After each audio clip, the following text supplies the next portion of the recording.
പ്രകൃതിയെ സ്നേഹിക്കാൻ, പ്രകൃതിയെ സംരക്ഷിക്കാൻ EFL തുടങ്ങിയ എത്രയോ നിയമങ്ങളാണ് കൊണ്ടുവരുന്നത്. കുരങ്ങനെ സംരക്ഷിക്കാൻ നിയമം, കാട്ടുപന്നിയെ സംരക്ഷിക്കാൻ നിയമം, കുളത്തിനെ സംരക്ഷിക്കാൻ നിയമം, ഇവിടുത്തെ വന്യമൃഗങ്ങളെ, ക്ഷുദ്രജീവികളെ, കാട്ടുപന്നികളെയൊക്കെ സംരക്ഷിക്കാൻ നിയമമുള്ളപ്പോ എന്റെ പ്രിയപ്പെട്ട ആലക്കോട്ടുകാരെ, എന്നെയും നിങ്ങളെയും സംരക്ഷിക്കുവാൻ ഈ രാജ്യത്ത് നിയമം ഉണ്ടാകുന്നില്ല എന്നുള്ളത് കൊണ്ടാണ് നമ്മളിന്ന് സംഘടിച്ച് ശക്തരായി ഈ തെരുവുകളിൽ നിന്ന് കണ്ടപ്പെട്ട ഉച്ചസ്ഥലം പ്രവേശിക്കുന്നത്. ഈ വൈദികർക്ക് പള്ളിമേടകളിൽ പണിയൊന്നുമില്ലാഞ്ഞിട്ടല്ല, കവിയിലക്ഷര രൂപതയുടെ പരിപാടിയില്ലാഞ്ഞിട്ടോ, അഭിവന്യൻ രാവിലെ രൂപതയുടെ വരെ പരിപാടികളില്ലാഞ്ഞിട്ടോ ഈ നിൽക്കുന്ന വൈദികർക്ക് ഈ കത്തി ധരിക്കുന്ന സൂര്യനിൽ നിൽക്കേണ്ട ഗതികളുണ്ടായിട്ടോ അല്ല, മറിച്ച് കരയുന്നവന്റെ കണ്ണുനീരത്താൻ, സങ്കടപ്പെടുന്നവരോടുകൂടി സങ്കടപ്പെടാൻ, അവന്റെ മോചനത്തിന് വേണ്ടി പ്രാർത്ഥിക്കാൻ, കാൽവരിമണിയിൽ ജീവാർപ്പണം ചെയ്തവൻ അവരെ പ്രേരിപ്പിക്കുന്നതുകൊണ്ട് പ്രിയപ്പെട്ടവരെ, തന്റെ ജനത്തിനു വേണ്ടി ഇടയന്മാരായി ഇവരിന്ന് നിൽക്കുന്നത്. അതുകൊണ്ടാണ് കേരളത്തിന്റെ തെരുവുകളിൽ, ഇടവഴികളിൽ, തെരുവഴികളിൽ, പാതയോരങ്ങളിലെല്ലാം ആയിരങ്ങൾ തടിച്ചുകൂടുകയും മലയോര മക്കളുടെ അവകാശങ്ങൾക്ക് വേണ്ടി, നിഷേധിക്കപ്പെടുന്ന നീതിക്ക് വേണ്ടി അന്നമുറയിട്ട് മുദ്രാവാക്യങ്ങൾ മുഴക്കുകയും ചെയ്യുന്നത്. അതുകൊണ്ട് ഈ 5.5 അടി നീളത്തിൽ ശുഭ്രവസ്ത്രധാരികളായ വൈദികരുടെ പാപങ്ങൾ നമസ്കരിക്കുവാൻ ഞങ്ങൾ വിശ്വാസികൾക്ക് യാതൊരു മടിയുമില്ല എന്ന് ആലക്കോട്ടയ്ക്ക് പ്രഖ്യാപിക്കുവാൻ ഞങ്ങൾക്ക് വലിയ സന്തോഷമുണ്ട്. പിതാവേ, എത്ര നിയമങ്ങളാ ഈ ഭൂമി സംരക്ഷിക്കാൻ!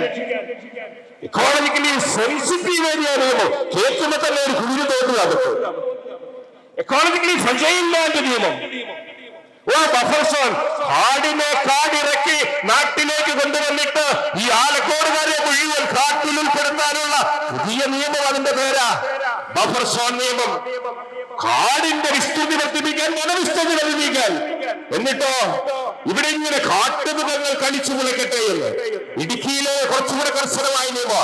അവിടെ ആനത്താര നിർമ്മിക്കുക. തേക്കടിയിലെ ആനയ്ക്ക് പണ്ടത്തെ തന്റെ അമ്മായിയപ്പനാനയെ കാണാൻ മൂന്നാർന്ന് പോകാൻ ഒരു വഴിയൊരുക്കി കൊടുക്കുക. പാവപ്പെട്ട കർഷകരെ പറഞ്ഞു മാറ്റിയിട്ട് അവനെ റോഡിലേക്ക് വലിച്ചെറിഞ്ഞിട്ട് ആനത്താരകളെ നിങ്ങൾ പത്രങ്ങളിൽ വായിക്കുന്നവർക്ക് മനസ്സിലാകും. കരടിയെ സംരക്ഷിക്കാൻ, പന്നിയെ സംരക്ഷിക്കാൻ, മാവിനെ സംരക്ഷിക്കാൻ ഒക്കെ നിയമങ്ങളുണ്ട്. പ്രിയപ്പെട്ടവരെ, നമ്മളിവിടെ ഉയർത്തുന്ന മുദ്രാവാക്യത്തിന്റെ ആഴമർത്ഥവും നമ്മളിവിടെ മുദ്രാവാക്യത്തിന്റെ ശക്തിയും ദൗർബല്യവും മനുഷ്യനെ രക്ഷിക്കാൻ നിയമമുണ്ടാകണം എന്നിവരോട് പറയാൻ വേണ്ടിയാണ്. ചില ആളുകൾ ചോദിക്കുന്നുണ്ട്, എന്തിനാ കത്തോലിക്ക കോൺഗ്രസ് എഴുത്തമാരാവാത്ത ഒരു സംഘടിത ശക്തിയായി 1 നൂറ്റാണ്ടിലേറെ 110 വർഷം പഴക്കമുള്ള കത്തോലിക്ക കോൺഗ്രസ് കേരളത്തിന്റെ രാഷ്ട്രീയ നമസ്സുകളിൽ വലിയ ചൂടൻ വാർത്തയാവുകയാണ്. അന്തിച്ചർച്ചകളിൽ ചില തമ്പ്രാക്കന്മാർക്ക് ഉറച്ചിരിക്കാൻ കഴിയുന്നില്ല സീറ്റിൽ. എന്താ കവിയിലച്ചൻ പറയാൻ പോകുന്നത്, എന്താ നാഷണൽ പ്രസിഡന്റ് രാജീവ് പറയാൻ പോകുന്നത്, എന്താണ് പിതാക്കന്മാർ പറയാൻ പോകുന്നത് എന്നുള്ള വെപ്രാളത്തിലാവരുത്. പ്രിയപ്പെട്ടവരെ, എന്തുകൊണ്ടാണ് കത്തോലിക്ക കോൺഗ്രസ് എന്ന് ചോദിച്ചാൽ, സീറോ മലബാർ സഭയുടെ ഏക ഔദ്യോഗിക സമുദായ സംഘടനയായ കത്തോലിക്ക കോൺഗ്രസ് ജാതിയുടെ, മതത്തിന്റെ, വർഗത്തിന്റെ, വർണ്ണത്തിന്റെ അതിർവരമ്പുകൾക്ക് പുറത്ത് നെറ്റിയെ നിസ്കാരത്തലമുള്ള മുസൽമാനാണോ എന്ന് നോക്കിയിട്ടല്ല, ഓങ്കാരത്തിന്റെ പെരുന്നറിയുന്ന ഹിന്ദുവാണോ എന്ന് നോക്കിയിട്ടല്ല, അധകൃതരോ ദളിതരോ പാർശ്വവൽക്കരിക്കപ്പെട്ടവരെന്ന് നോക്കിയിട്ടല്ല, കാലവരെ കുരിശുമേന്തി മണയാറ്റൂർ കലയെടുത്ത് ഭക്ത ക്രിസ്ത്യാനിയാണോ എന്ന് നോക്കിയിട്ടല്ല. ഇവിടെ ഒറ്റുകൊടുക്കപ്പെടുന്നവർ, പീഡിപ്പിക്കപ്പെടുന്നവർ, നരകയാതന അനുഭവിക്കുന്നവർ, ജോലിയിൽ ജീവിക്കാൻ കഴിയാത്തവർ, ഈ കത്തിക്കാലത്ത് സൂര്യബിംബത്തിന് കീഴിൽ പകലന്തിയോളം പാടത്ത് പറമ്പത്ത് മനുഷ്യാലകളിൽ വേലകളില് പണിയെടുത്ത് മെയ്തുള്ള കർഷകരെയും കർഷക തൊഴിലാളികളെയും സംരക്ഷിക്കാൻ ഈ രാജ്യത്തെ നിയമങ്ങൾ പര്യാപ്തമല്ല എന്നുള്ളത് കൊണ്ട് അവർക്ക് വേണ്ടി നിലപാടെടുക്കുന്ന, ശബ്ദമില്ലാത്തവരുടെ ശബ്ദമായി, കാഴ്ചയില്ലാത്തവരുടെ കാഴ്ചയായി കത്തോലിക്ക കോൺഗ്രസ് വീണ്ടും പുനരവതരിപ്പിക്കപ്പെടുമ്പോൾ പ്രിയപ്പെട്ടവരെ, ആയിരങ്ങൾ, പതിനായിരങ്ങളാ നിങ്ങളെ പോലെ അണിചേരുന്നത്. എത്രയോ സമര പോരാട്ടങ്ങളിൽ പോയി ഒരണമുറിയ പ്രവാഹം പോലെയ ജാതിമത ചിന്തകൾക്ക് അതീതമായി ആളുകളെ കത്തോലിക്ക കോൺഗ്രസിന്റെ സമര പോരാട്ടങ്ങളിൽ അണിചേരുന്നത്. അതുകൊണ്ട് പ്രിയപ്പെട്ടവരെ, ഈ സമര പോരാട്ടങ്ങൾക്ക് നേതൃത്വം കൊടുത്ത ആലക്കോട്ടെ പ്രിയപ്പെട്ട ആളുകളെ, വിശ്വാസ സമൂഹത്തെ സ്നേഹപൂർവ്വം നോബൽ സമിതിയുടെ പേരിൽ, ഇടുക്കി രൂപതയുടെ പേരിൽ അഭിവാദ്യം ചെയ്യുവാനുള്ള വലിയ സന്തോഷം നിങ്ങളുമായി പങ്കുവയ്ക്കാൻ ആഗ്രഹിക്കുകയാണ്. ഈ അടുത്ത കാലത്ത് ഒരു കവിതയുടെ ശകലം വായിക്കാനിടയായി. മൺമറഞ്ഞുപോയ അയ്യപ്പ പണിക്കരുടെ ഒരു കവിത. അത് വായിച്ചപ്പോ എന്റെ ഇടനെഞ്ചെന്ന് കാലി നമ്മളെ കുറിച്ച്, നിങ്ങളെ കുറിച്ച്, ആലക്കോടുകാരെ കുറിച്ച്, ഇടുക്കിക്കാരെ കുറിച്ചല്ലേ എഴുതിയിരിക്കുന്നു എന്ന് തോന്നിപ്പോയി. ആ കവിത ഇങ്ങനെയാ: തളരും മനുഷ്യന്റെ തലവെട്ടി നിൽക്കാത്ത, കുതറും മനുഷ്യന്റെ കുടൽമാന കീറാത്ത, വിശുവിശുപ്പില്ലാത്ത, കുന്നായ്മയില്ലാത്ത, കൂടോത്രമറിയാത്ത, കരളുകൾ കരയാത്ത, കണ്ണീരൊഴുക്കാത്ത എന്റെ നാട്, എന്റെ നാട്, എവിടെ എന്റെ മക്കളെ എന്ന് വിലപിക്കുന്ന അയ്യപ്പ പണിക്കരുടെ കവിത പ്രിയപ്പെട്ട രാഷ്ട്രീയക്കാരാ, നെറ്റിലെങ്കിലും കിട്ടും, യൂട്യൂബിലെങ്കിലും കിട്ടും, അത് വായിച്ചു നോക്കണം.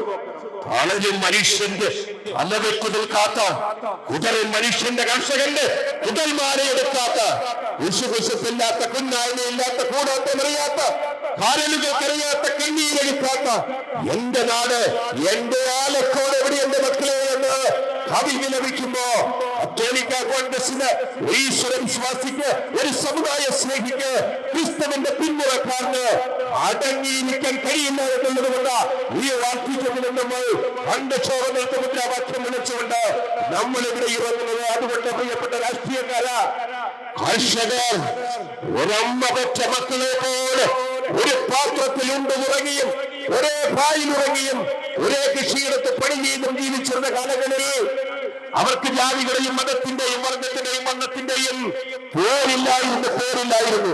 അവരൊരുമിച്ച് നിന്ന് ഏകോദര സഹോദരങ്ങളെ പോലെ ജീവിക്കാൻ വേണ്ടി, നാടിനു വേണ്ടി, ഈ രാജ്യത്തിന് വേണ്ടി പണിയെടുത്തതുപോലെ ഇന്ന് കർഷകരായ പ്രിയപ്പെട്ട ആലക്കോടുകാരെ, നമ്മുടെ പിതാമഹന്മാർ നമുക്ക് കാണിച്ചു തന്ന ആ കുടിയേറ്റത്തിന്റെ സംസ്കാരമുണ്ടല്ലോ, ആ ചരിത്രത്തിന്റെ സംസ്കാരം, ആ സംസ്കാരത്തെ ഒരിക്കൽ കൂടി നെഞ്ചിലേറ്റി ഈ നടുറോഡിൽ ഇറങ്ങുന്നാൽ ഉറയ്ക്കാനുള്ളവർ ഉറയ്ക്കും, തിരുത്താനുള്ളവർ തിരുത്തും, മാറ്റിയെല്ലപ്പെടേണ്ട നിയമങ്ങൾ മാറ്റിയെന്നുമെന്ന് ഉറച്ച വിശ്വാസത്തോടുകൂടി ഈ സമര പോരാട്ടങ്ങൾ അടിഞ്ഞേറുവാൻ നിങ്ങൾക്ക് കഴിയട്ടെ എന്ന് പ്രിയപ്പെട്ടവരെ ഞങ്ങൾ നിങ്ങളോട് സ്നേഹപൂർവ്വം അഭ്യർത്ഥിക്കുകയാണ്.